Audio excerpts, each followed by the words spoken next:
구독, 알림 설정까지 부탁드립니다. 오늘도 우리 사는 이야기 찾아주셔서 감사합니다. 사연자분이 보내주신 이야기 시작해볼게요. 저는 엄마가 너무 좋았어요. 세상에서 우리 엄마가 제일 좋아요. 지금도 항상. 엄마와 둘이 살면서 저는 부족한 것 없이 정말 잘 자랐습니다. 가끔 아빠가 찾아와 맛있는 밥도 사주고 비싼 인형도 사주고 예쁜 옷도 선물로 주셨지만 그저 그냥 입으로 아빠라고 부를 뿐 그 안에 어떠한 의미도 없었던 것 같아요. 아빠는 항상 우리 집에 올 때면 저와 같은 나이에 공주 같은 옷을 입고 화려한 머리핀을 하고 있는 여자아이와 함께 왔습니다. 같은 나이인데 언니라고 부르라고 하는 게 어린 나이에도 무슨 자존심이 상했는지 입이 삐쭉 나와 싫다고도 해보았지만 어쨌든 언니라고 부르게 되었죠. 초등학교 입학 즈음까지는 그래도 언니랑 잘 지냈던 것 같아요.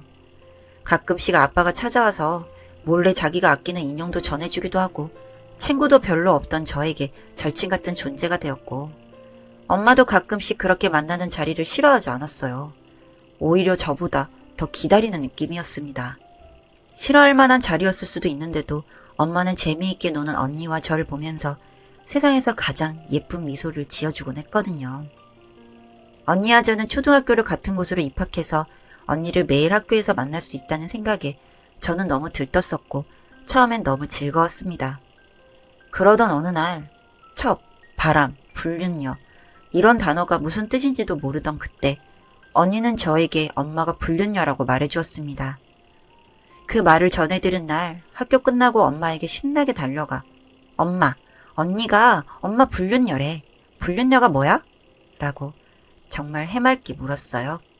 밝게 웃던 엄마의 표정이 순식간에 굳어졌고 제가 물어본 질문에 대답해주지 않으셨습니다. 그때 그냥 뭐지? 하고 넘겼던 것 같아요. 그게 무슨 말인지도 몰랐으니까 크게 궁금해하지도 않았습니다. 그 후로도 언니는 저를 만날 때마다 우리 엄마가 불륜녀라며 주변 친구들에게 말했어요. 어느 날 엄마와 마트에 갔을 때 학교 친구를 만났습니다. 그 친구도 자기 엄마에게 엄마, 찌 엄마는 불륜녀래 라고 말을 했고 저도 네, 맞아요. 언니가 그러는데 우리 엄마 불륜녀래요 라며 맞장구를 쳤던 기억이 납니다. 황급히 친구를 끌고 자리를 피해버리시는 아주머니 끌려가면서 그 친구는 내일 보자며 인사를 했고 엄마도 역시 제 손을 끌고 마트를 나왔어요. 그날 이후 그 단어의 뜻이 안 좋은 뜻이라는 걸 아주 나쁜 것이라는 걸 굳이 찾아보려 하지 않아도 저는 아주 명백하게 알 수 있었습니다. 언니는 점점 학교에서 저를 멀리하기 시작하더니 괴롭히기까지 했습니다. 처음엔 그저 우리 엄마 나쁘다고 저에게 화를 내다가 인사도 받아주지 않고 일부러 복도에서 어깨를 치고 지나가기도 하고 그러다 점점 친구들까지 합세해서 저를 못살게 굴었어요. 언니의 아빠를 꼬신 엄마, 그 사이에서 태어난 나. 언니는 저를 점점 미워하다 못해 증오하더군요. 정말 저는 고등학교는 다른 곳으로 가길 바랬습니다. 초등학교부터 중학교까지 정말 너무 힘들었거든요. 그놈의 바람나서 밖에서 낳은 자식, 배다른 동생 소름 끼친다며 손가락질 받으며 학교 다닐 생각을 하니 숨이 턱턱 막힐 지경이었어요. 언니와 저를 계속 같은 학교에 입학시키는 건 다 아빠의 계획이었습니다. 아무것도 알 길이 없는 아빠는 그저 저희가 어릴 때처럼 그렇게 잘 지내는 줄만 아셨겠죠. 가끔씩 만나는 자리에서는 어릴 때와 다름없는 모습으로 세상에서 가장 친한 자매처럼 그렇게 가식적인 모습을 보여줬으니까요.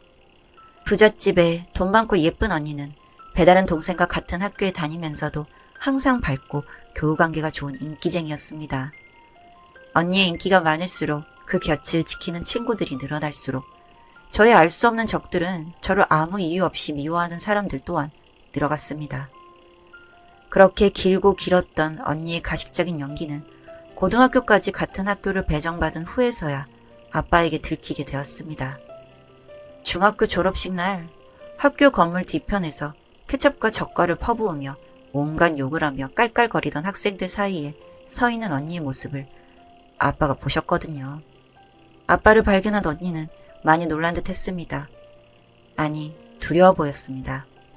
아빠가 무서운 건지 그 옆에 서 있는 고운 언니의 엄마가 무서운 건지 언니의 손끝이 미세하게 떨리고 있었습니다. 밀가루와 케첩 범벅이 된 몰골로 아빠 옆을 모르는 사람인 척 지나쳤습니다. 아는 척 할 수 없었습니다. 아니 먼저 아는 척 해주길 바랬을지도 모르겠습니다. 하지만 아빠는 그저 고개를 숙일 뿐 어떤 말도 어떤 행동도 취하지 않으셨죠. 터벅터벅 걸어서 교문으로 나오는데 눈물이 나더군요. 제가 잘못한 게 아닌데 왜 이렇게 괴롭힘을 당해야 하나. 지금까지 너무나 좋아하던 엄마까지 미우면서도 그 어린 날 마트에서 엄마에게 내가 한 짓이 지금 내가 당하는 것보다 더 괴로운 일이었겠구나 싶은 마음이 교차했습니다. 엄마는 뭐가 무서운 건지 졸업식 내내 학교 안에 들어오지도 못한 채 교문 밖에서 저를 기다리고 있었나 봅니다. 밀가루 범벅에 눈물 흘리며 걸어 나오는 저의 모습을 보고는 멀리서 뛰어와 무슨 일이냐며 밀가루를 털어내셨어요. 저는 엄마의 그 모습도 꼴보기 싫었나 봐요. 엄마 들으라는 식으로 지금까지 제가 듣던 그 밖에서 낳아온 자식, 불륜녀 이런 단어들을 툭툭 내뱉으며 지나가는 학생들. 안 들리는 척 꿋꿋이 밀가루를 털어내던 엄마는 끝내 고개를 떨구시고 저에게 미안하다 말씀하셨습니다. 엄마 손을 꽉 잡고 집으로 돌아와서 정말 펑펑 울었던 것 같아요. 다신 절대 돌아가고 싶지 않은 그날 최악의 졸업식이었습니다.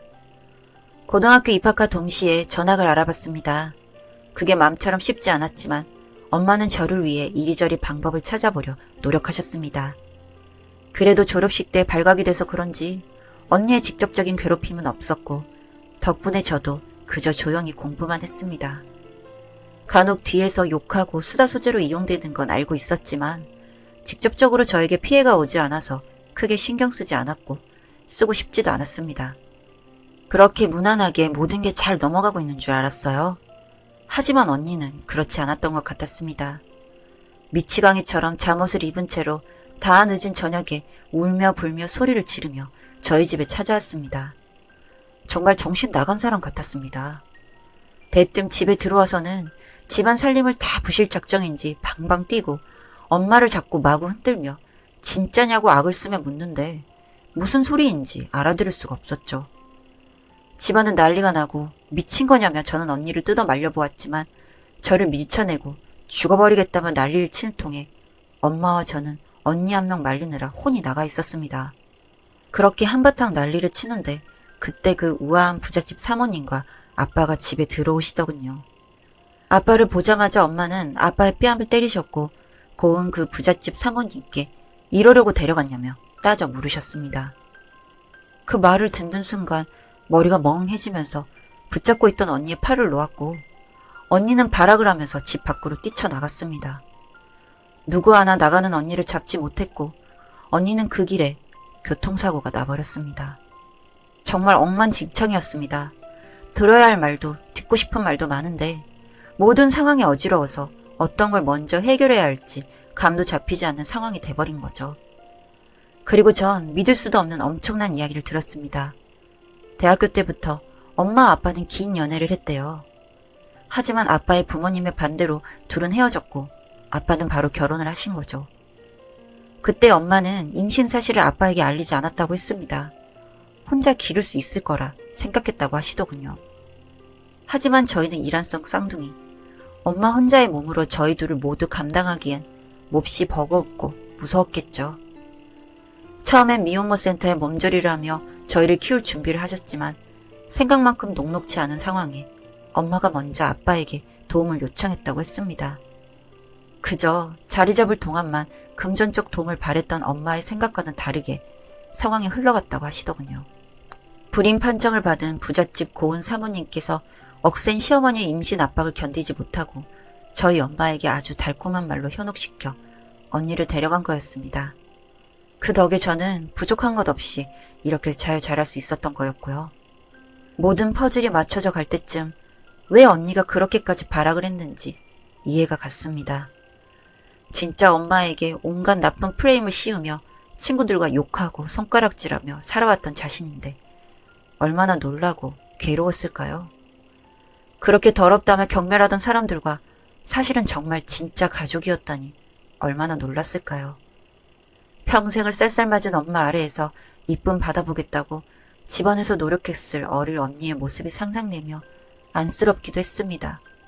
끝까지 좀 잘 좀 숨겨주지.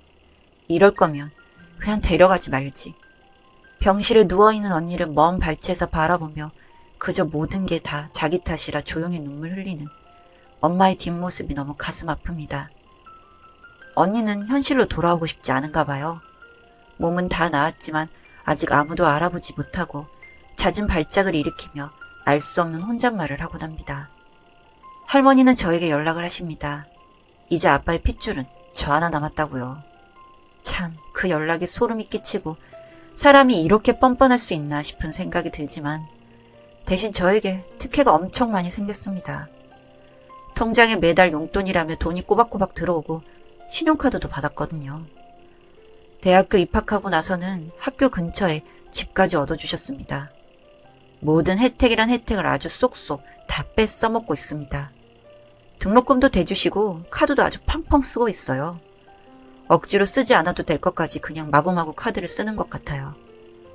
그냥 그렇게 저 나름대로 지금까지 있었던 일들을 보상받고 있는 거라 생각하고 있습니다. 요즘 엄마는 매일매일 언니 병원에 찾아가느라 정신이 없습니다. 그런 엄마를 이해해보려 합니다. 미우나 고우나 자기 딸이잖아요.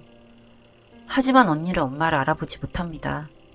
눈이라도 마주치며 발작을 해버려서 사실 병원에서도 찾아오지 말라고 하는데도 엄마는 그저 멀리서라도 한번 보고 오겠다고 매일 병원으로 출근하십니다. 사실 저도 한번 찾아가 보고 싶긴 한데 저도 보면 발작을 하진 않을까 걱정이 되어서 아직까지 가보지는 못하고 있어요. 조금 더 지나면 언니도 짐을 좀 덜어놓고 저희를 반겨주는 날이 올까요? 아니, 같이 눈이라도 마주치며 인사라도 할 수 있는 날이 오긴 할까요? 언니에게 이제 다 용서했다고, 나는 이제 괜찮다고 이 말을 전할 수 있는 날이 오기를 기다려봅니다. 제 어둡고 재미없는 이야기 들어주셔서 감사합니다. 사연은 여기까지였고요. 우리 사는 이야기 시청해주셔서 감사합니다.